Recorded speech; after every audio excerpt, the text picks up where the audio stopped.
कि दिल्ली में कौन जीतता है, मोदी जीतता है कि मोदी का छोटा भाई केजरीवाल जीतता है, बीजेपी जीतती है कि मजहल की बीजेपी जीतती है, ये तारीख देखते ये पढ़ता होगा। लेकिन हिंदुस्तान में मजलूमों की जो आबादी है, अकलियतों की आबादी है, वो टकटकी बांधकर दिल्ली सल्तनत की तरफ देख रहा है कि सफाउर रहमान कितने वोटों से जीतकर हमारे दरमियान में आ रहा है। जमाने को एतबार है एमआईएम पर इसलिए कि एमआईएम का हर एक सिपाही कातिल को कहता है कातिल कभी मसीहा नहीं लिखता। सरजमीने दिल्ली के बहुत ही मारूफ और मशहूर हल्का और उसके एक बहुत ही मशहूर इलाका में जो बटला हाउस का इलाका है, जो मासूमों के खून और शहीदों के खून के कतरों का ऐलान का इलाका है, उस इलाके में आज के इस तूफानी इनकलाबी और तारीखी इजलास में हम सबों के महबूब नज़र वतन अजीज में मजलूमों, मखहूरों, मायूसों, मजबूरों, लाचारों, बेबसों और दलितों की एक तवाना आवाज जनाब बैरिस्टर असदुद्दीन अवैसी साहब, बाजू में बैठे हुए महाराष्ट्र के शेर और हिंदुस्तान के नौजवानों में हुक्मरानी करने वाले एक बेबाक लीडर जनाब भाई इम्तियाज जलील साहब, आज के इस इनकलाबी जलसे में बिहार से तशरीफ फरमा पार्टी के हमारे जिम्मेदार जनाब इंजीनियर आफ्ताब अहमद साहब, जनाब मुफ्ती अतहर जावेद कासमी साहब, जनाब आदिल साहब और आरा रंजीत साहब, यहाँ पर आज की निजामत कर रहे भाई मुदस्सिर साहब और दिगर जिम्मेदारान और इस वक्त एमआईएम के शहदाइयों, मैं इस वक्त भाई जनाब सफाउर रहमान साहब के इंतखाब को कामयाब करने में आपके आंखों में जो रमक देखता हूं, नौजवानों के चेहरे बुशरे पे जो जोश देखता हूं, उनकी पेशानियों की लकीरें जो चमकती हुई देखता हूं, मुझे यकीन ही नहीं पुख्ता एतमाद होने लगा है इंशाअल्लाहुल अजीज अब सफाउर रहमान की जीत को दुनिया की कोई तारीख नहीं रोक सकती है। आपका ये शानदार, आपका ये जानदार और आपका हौसला मंदाना इनकलाबी जलसा इस बात की अलामत है कि आज पूरे हिंदुस्तान में जो दिल्ली के इलेक्शन के ताल्लुक से खबरें सुनी जाती हैं, पढ़ी जाती हैं, यकीनन है कि दूसरे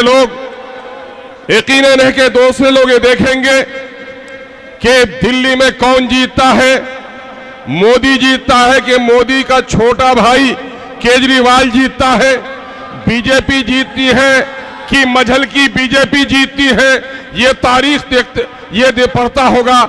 लेकिन हिंदुस्तान में मजलूमों की जो आबादी है, अकलियतों की आबादी है, वो टकटकी बांधकर दिल्ली सल्तनत की तरफ देख रहा है कि सफाउर रहमान कितने वोटों से जीतकर हमारे दरमियान में आ रहा है। इसलिए मैं आपसे कहना चाहता हूं कि इस वक्त एक लंबे अरसे के बाद हिंदुस्तानी सियासत में और पार्लियामेंट में गरजदार आवाज, एक बेबाक और तवाना आवाज जिसने नौजवानों के सीनों में हौसला बख्शा है, उसका नाम बैरिस्टर असदुद्दीन अवैसी है। कोई भी दरख्त खड़ा रहता है नौजवानों, कोई भी दरख्त खड़ा रहता है नौजवानों, उसके जड़ों की मिट्टी मजबूत होनी चाहिए और उसके जड़ों को पानी मिलना चाहिए। यकीनन है कि सफाउर रहमान की जीत सिर्फ आपकी जीत नहीं होगी, बल्कि पूरे हिंदुस्तान में मजलूमों की तमाम आवाज बैरिस्टर असदुद्दीन अवैसी साहब की एक बड़ी जीत होगी। और इस वक्त मैं कहता हूं उन बातिल ताकतों से जो लोग ये सवाल करते हैं कि साहब यहां पर फला उम्मीदवार थे, यकीन जानो सिर्फ नामों से नहीं बल्कि कामों से लोगों को जाना जाता है। मीर जाफर भी अपनी ही बस्ती का था, मीर जाफर को कभी हम सलाम नहीं कर सकते दगाबाजों को। पूछ लो यह अमानतदारी के नाम पर जिस अमानत ने आपका वोट लिया, उसने क्या अमानत का हक अदा किया? बताओ, इस बस्ती में भले ही पुराने दिनों से आपको मकबूलियत है, मैं आता रहता हूं शाहीन बाग में कौन लोग रहते हैं? क्या इंसान नहीं रहते? मैं अक्सर कहता हूं कि हिंदुस्तान की सबसे बड़ी डिग्री इंजीनियरिंग की, प्रोफेसर की, लॉयर की नहीं है। अगर सबसे बड़ा कोई सनद है तो हिंदुस्तान का शहरी और नागरिक होना है, और वो नागरिक भी बड़ा कीमती है जो अपने वोट से इस मुल्क का हुक्मरान चुनता है, अगर शाहीन बाग में इस मुल्क के हुक्मरान चुनने वाले नागरिक रहते हैं तो शाहीन बाग के मकानों को अब तक कानूनी शकल क्यों नहीं मिल सकी? पानी क्यों नहीं मिल सका? बिजली क्यों नहीं मिल सकी? औकाफ की लंगी तलवार आज अटक रही है। बताया अमानत कि औकाफ की जायदादों को किसने तबाह बर्बाद किया है। पूछ ले जरा केजरीवाल से कि केजरीवाल, कांग्रेस को हमने अपने दरवाजे से लौटा दिया था, तुमको गले लगाया था क्या इसी दिन को देखने के लिए जब एनआरसी के मामले में हमारी माएं बहनें और बेटियां वहां पर शाहीन बाग में बैठकर जलसा कर रही थी, सफाउर रहमान उसकी क़यादत कर रहा था तो बुलडोजर की धमकियां दे रहा था। ए केजरीवाल, तुझको शर्म नहीं आती कि पूरे दिल्ली के मुसलमानों ने तुझे वोट दिया था, लेकिन कोरोना नाम की जब बीमारी आई थी तो हमारे मुकद्दस एक इस्लामी मरकज तबलीगी जमात को तुमने बर्बाद करने का, बदनाम करने का काम किया। आज ये मजलिस उनसे सवाल पूछ रही है कि तुम्हारे पास इस सवाल का जवाब है कि नहीं है।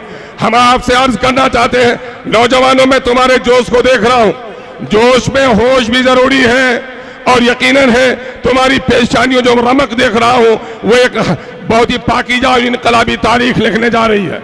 मैं तुमसे 2-3 सवाल करके जा रहा हूं। वोट वोट नहीं है, वोट तलवार है।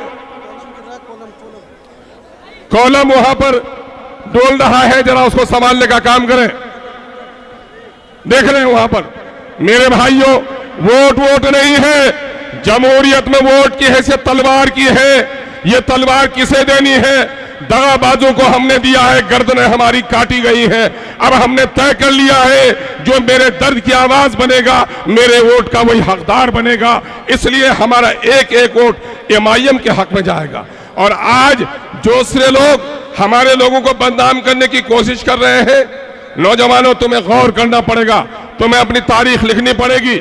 आज हमारे बहुत सारे बुजुर्गों को ये खौफ सता रहा है, नहीं तो बीजेपी जीत जाएगी। ये आज जो आइन के सौदागर हैं उनके आंख में आंख डालकर अगर पार्लियामेंट में कोई बात करता है तो छोटी बीजेपी वालों के सामने में भी इस वक्त भाई शफाउर रहमान की शदीद जरूरत है कि दिल्ली में मजलूमों की आवाज बने। मैं आपकी बेकरारी को देख रहा हूं कि आप अपने महबूब लीडर को सुनना चाह रहे हैं, इसलिए मैं आपसे यकीनन है मैं आपसे 2-3 सवाल करके जाऊंगा कि इस वक्त एमआईएम ने एक नारा दिया है कि आजादी के बाद से अब तक देख लो कि सारी पार्टियों ने हमको छोड़ दिया है, अब हमको दूसरों को चोट देना है। इसलिए एमआईएम की सदा है कि सबने दिया है हमको चोट, आओ एक इनकलाबी आवाज लगाओ। सबने दिया है हमको चोट, सबने दिया है हमको चोट। यह आवाज तो बहनों की आ जाएगी, तुम अगर नौजवान हो तो तुम्हारी आवाज फल्क सगाफ यानी कि आसमानों के टुकड़े उड़ा दे। लगाओ आवाज कि सबने दिया है हमको चोट, सबके दिल में है खोट, अब न देंगे उन बेईमानों को वोट, अब अपनी पार्टी अपना वोट। इनकलाब इनकलाब। बैरिस्टर असदुद्दीन अवैसी, भाई शफाउर रहमान, बहुत बहुत शुक्रिया। सलाम आदाब।